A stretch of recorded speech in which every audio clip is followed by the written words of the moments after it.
नामांकन की प्रक्रिया समाप्त होने के बाद जो हम लोगों के पास फीडबैक है, भारतीय जनता पार्टी की नीचे से ज़मीन खिसक चुकी है और भारतीय जनता पार्टी पूरी तरह बेचैन है। और भारतीय जनता पार्टी का बेचैनी का सबब यह है कि हेमंत बिस्व शर्मा जी को मुख्यमंत्री का कोई चेहरा दिख नहीं रहा भारतीय जनता पार्टी में। तो इसका यह साफ मतलब है कि भाजपा नेतृत्व विहीन हो चुकी है और हमारा तो नेतृत्व सशक्त है, मजबूत है। तो हम यूँ कह सकते हैं कि भारतीय जनता पार्टी पूरी तरह इस राज्य से इस विधानसभा के चुनावों में भी उनका सफाया होना तय है और महागठबंधन बहुमत से अधिक सीट ला करके दोबारा इस राज्य की जनता का सेवा करने के लिए तत्पर दिख रही है।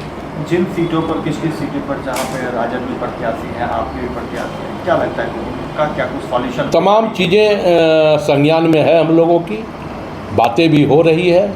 बहुत जल्द हम लोग निष्कर्ष भी निकाल लेंगे। ऐसे हम लोगों के गठबंधन के अंदर किसी प्रकार का कोई जीत नहीं है।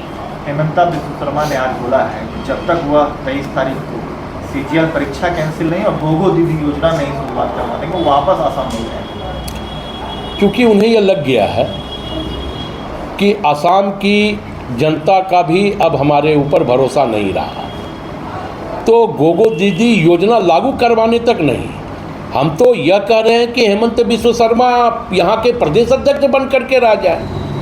अगर उनको घर में कोई दिक्कत है तो हम लोग घर भी दे देंगे उनको, आवास बोर्ड से एक घर हम लोग मुहैया करवा देते हैं। वो यहाँ बाबूलाल जी को हटा करके भारतीय जनता पार्टी झारखंड प्रदेश का अध्यक्ष बन जाए।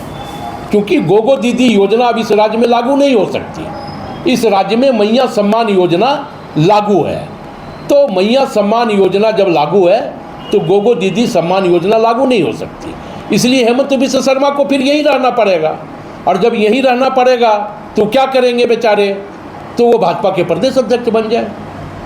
इस बार अगर वापस सरकार में आप लोग आते हैं तो क्या कुछ मैनिफेस्टो आप लोगों का रहेगा, मुख्य मुद्दे क्या है? नहीं, बिल्कुल। देखिए, हमारे लिए सरना धर्म कोड फिर से मुद्दा है।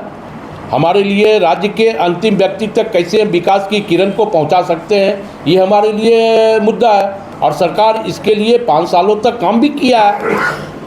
और जहां तक थोड़ी मोड़ी जो परेशानियां कोरोना काल के बाद हुई है, तो स्वाभाविक तौर पे आप देखे होंगे कि कैसे इस सरकार को अस्थिर करने का प्रयास ईडी को आगे करके, CBI को आगे करके, एक विकासशील मुख्यमंत्री को कैसे साजिश और षड्यंत्र के तहत फंसा के 5 सालों तक उनको 5 महीनों तक उनको जेल में रखा गया।